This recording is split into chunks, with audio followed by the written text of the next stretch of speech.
بسم الله الرحمن الرحيم. الحمد لله رب العالمين والصلاة والسلام على سيد الأنبياء والمرسلين أما بعد فأستعيذ بالله من الشيطان الرجيم بسم الله الرحمن الرحيم. السلام علیکم ورحمۃ اللہ وبرکاتہ. عزیز طلبہ کرام، امید کرتا ہوں احباب خیر سے ہوں گے. انشاءاللہ آج ہم مشکات المصابیح کے درس نمبر 92 میں باب الضیافتی فصل اول سے حدیث نمبر 4246 سے لے کر 4250 تک پڑھنے کی سعادت حاصل کریں گے. آج کے درس میں ان احادیث مقدسہ کا ترجمہ ہوگا اور ساتھ ساتھ ان احادیث مقدسہ کی تشریح و توضیح کرنے کی سعادت حاصل کریں گے. تو آئیے طلبہ کرام بلا تاخیر بڑھتے ہیں اپنے آج کے درس کی طرف. بسم اللہ الرحمن الرحیم. حضرت ابو ہریرہ رضی اللہ تعالی عنہ راوی ہیں، قال ما خرج رسول اللہ صلی اللہ علیہ وسلم ذات يوم أو ليلة فإذا هو بأبي بكر وعمر فقال ما أخرجكما من بيوتكما هذه الساعة؟ قال الجوع. قال وأنا والذي نفسي بيده لأخرجني الذي أخرجكما. قوموا فقاموا معه فأتى رجل من الأنصار فإذا هو ليس في بيته فلما رأته المرأة قالت مرحبا وأهلا فقال لها رسول الله صلى الله عليه وسلم أين فلان؟ قالت ذهب يستعذب لنا من الماء. إذا جاء الأنصاري فنظر إلى رسول الله صلى الله عليه وسلم وصاحبيه ثم قال الحمد لله ما أحد اليوم أكرم أضيافا مني. قال فامتلك فجاءهم بعزك فيه بسر وتمر ورطب فقال كلوا من هذه وأخذ المدية. فقال له رسول الله صلى الله عليه وسلم إياك والحلوب. فذهب لهم فأكلوا من الشاة ومن ذلك العزك وشربوا فلما أن شبعوا ورووا قال رسول الله صلى الله عليه وسلم لأبي بكر وعمر والذي نفسي بيده لتسألن عن هذا النعيم يوم القيامة. أخرجكم من بيوتكم الجوع ثم لم ترجعوا حتى أصابكم هذا النعيم. رواه مسلم. وذكر حديث أبي مسعود كان رجل من الأنصار في باب الوليمة. حضرت ابو ہریرہ کہتے ہیں کہ ایک مرتبہ رسول کریم دن یا رات کے وقت کہیں جانے کے لیے گھر سے نکلے کہ اچانک حضرت ابو بکر صدیق اور حضرت عمر سے ملاقات ہو گئی. حضور علیہ الصلاۃ والسلام نے پوچھا کہ تم کو کس چیز نے تمہارے گھروں سے اس وقت نکالا ہے کہ تم لوگوں کی عادت تو نہیں ہے، اس لیے کیا ضرورت پیش آ گئی ہے تمہارے گھر سے باہر نکلنے کا باعث ہوئی ہے؟ ان دونوں حضرات نے عرض کیا کہ بھوک نے ہمیں گھر سے باہر نکلنے پر مجبور کیا ہے، یعنی ہم بھوک کی شدت سے بیتاب ہو کر گھر سے نکلے ہیں. حضور علیہ الصلاۃ والسلام نے فرمایا اور مجھے بھی اس ذات کی قسم ہے جس کے ہاتھ میں میری جان ہے، اسی چیز نے مجھے بھی گھر سے نکالا ہے جس چیز نے تمہیں نکالا ہے، یعنی میں بھی بھوک کی ہی وجہ سے گھر سے نکلا ہوں. اٹھو میرے ساتھ چلو. چنانچہ دونوں اٹھے اور آپ کے ساتھ ہو لیے. پھر ایک انصاری کے گھر پہنچے جن کا نام ابو الہیثم تھا، مگر وہ اپنے گھر میں موجود نہیں تھے. ان کی بیوی نے حضور علیہ الصلاۃ والسلام کو دیکھا تو خوش آمدید کہا، آپ اپنے ہی لوگوں میں آئے ہیں، آپ کا تشریف لانا مبارک ہو. حضور نے پوچھا فلاں شخص یعنی تمہارا شوہر کہاں ہے؟ اس نے عرض کیا وہ ہمارے لیے میٹھا پانی لانے گئے ہیں. اتنے میں وہ انصاری یعنی صاحب خانہ بھی آ گئے. انہوں نے جب رسول کریم اور آپ کے دونوں صحابہ حضرت ابو بکر صدیق اور حضرت عمر کو اپنے گھر میں دیکھا تو اپنی اس خوش بختی پر پھولے نہیں سمائے اور کہنے لگے الحمدللہ، خدا کا شکر ہے، بزرگ تر مہمانوں کے اعتبار سے آج کے دن مجھ سے زیادہ کوئی خوش نصیب نہیں ہے. یعنی آج کے دن میرے مہمان دوسرے لوگوں کے مہمانوں سے زیادہ بزرگ اور معزز ہیں۔ راوی یعنی حضرت ابو ہریرہ کہتے ہیں کہ اس کے بعد وہ انصاری خود کھجوروں کے درخت کے پاس گئے اور ان مہمانوں کے لیے کھجوروں کا ایک خوشہ لے کر آئے جس میں نیم پختہ اور تر و تازہ ہر طرح کی کھجوریں تھیں۔ پھر انہوں نے کہا کہ آپ لوگ اس میں سے کھائیے۔ اس کے بعد انہوں نے ایک چھری لی اور ایک بکری کو ذبح کرنا چاہا تو نبی کریم نے ان سے فرمایا کہ دودھ والی بکری ذبح کرنے سے اجتناب کرو۔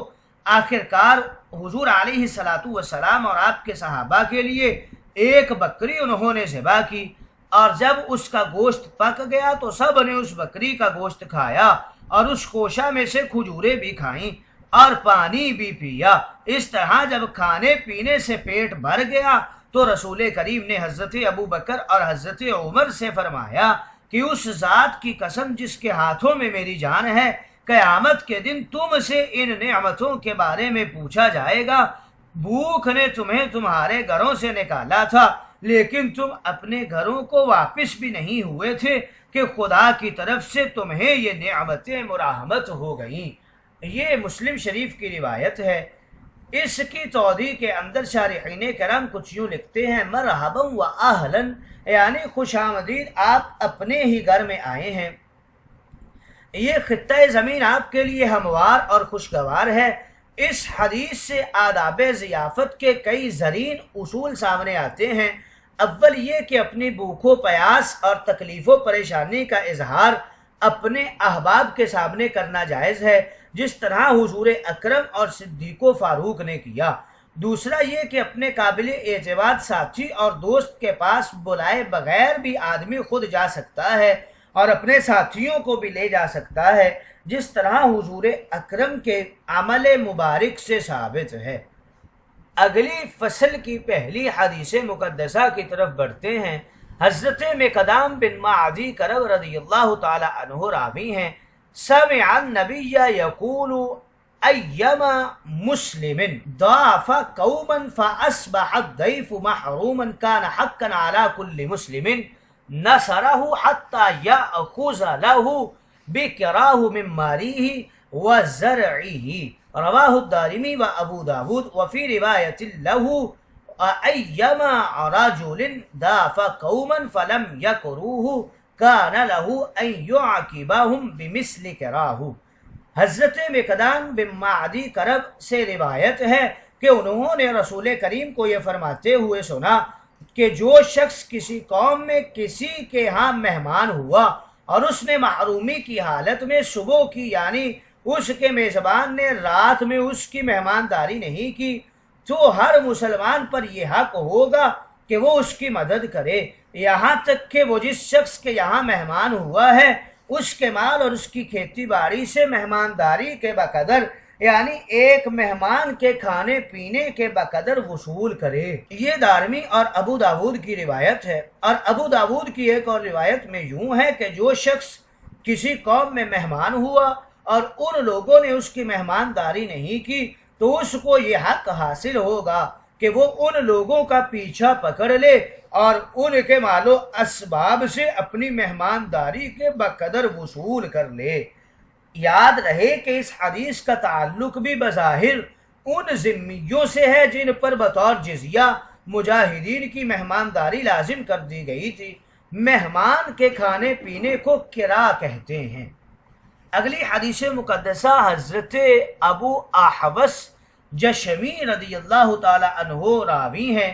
عن ابیہ قال قلت یا رسول اللہ ارأیت ان مررت برجل فلم یکرنی ولم یدفنی ثم مر بی بعد ذلك اکریہ ام اجزیہ قال بل اکریہ، رواہ الترمذی۔ حضرت ابو الاحوص جشمی اپنے والد حضرت مالک ابن فضلہ صحابی سے روایت کرتے ہیں کہ انہوں نے کہا میں نے ایک دن عرض کیا یا رسول اللہ، اگر میں کسی شخص کے ہاں سے گزروں، یعنی اس کے یہاں مہمان ہوں اور وہ میری مہمانداری نہ کرے اور نہ میری مہمانداری کا حق ادا کرے اور پھر اس کے بعد اس کا گزر میرے ہاں سے ہو، یعنی وہ میرے ہاں آ کر مہمان ہو تو کیا میں اس کی مہمانداری کروں یا اس سے بدلہ لوں؟ یعنی میں بھی اس کے ساتھ وہی سلوک کروں جو اس نے میرے ساتھ کیا۔ حضور علیہ الصلاۃ والسلام نے فرمایا نہیں، اس سے بدلہ نہیں لو بلکہ اس کی مہمانداری کرو۔ یہ ترمذی شریف کی روایت ہے۔ گویا اس حدیث مقدسہ میں اس بات کی طرف اشارہ کیا گیا ہے کہ برائی کا بدلہ برائی سے نہیں بلکہ برائی کا بدلہ اچھائی سے دو۔ اگلی حدیث مقدسہ کی طرف بڑھتے ہیں۔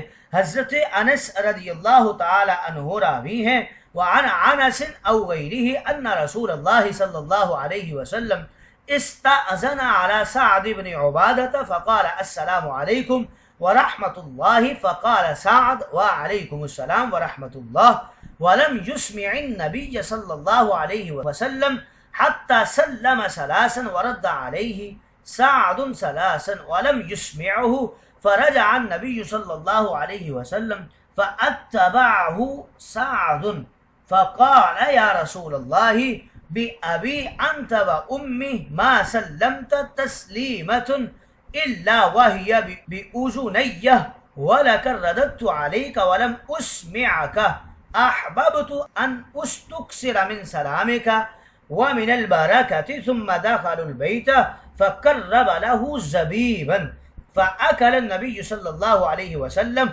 فلما فرغ قال أكل طعامكم الأبرار وسلت عليكم الملائكة وأفطر عندكم السائمون رواہ فی شرح السنہ۔ حضرت انس یا ان کے علاوہ کسی اور صحابی سے روایت ہے کہ ایک دن رسول کریم نے حضرت سعد بن عبادہ کے ہاں پہنچ کر ان سے گھر میں آنے کی اجازت طلب کی۔ چنانچہ آپ دروازے پر کھڑے ہو کر فرمایا السلام علیکم ورحمۃ اللہ، تم پر اللہ کی سلامتی ہو اور اس کی رحمت نازل ہو، کیا میں اندر آ سکتا ہوں؟ سعد نے گھر میں سے جواب دیا وعلیکم السلام، آپ پر بھی اللہ کی سلامتی اور رحمت نازل ہو، لیکن انہوں نے نبی کریم کو یہ جواب نہیں سنایا، یہاں تک کہ حضور علیہ الصلاۃ والسلام نے 3 مرتبہ سلام کیا اور سعد نے بھی آپ کو 3 مرتبہ جواب دیا لیکن آپ کو سنایا نہیں۔ یعنی سعد نے آپ کے سلام کا جواب 3 مرتبہ قصداً بہت آہستہ آواز میں دیا تاکہ آپ سن نہ سکیں۔ چنانچہ حضور علیہ الصلاۃ والسلام ان کا جواب نہ سن کر واپس لوٹ پڑے۔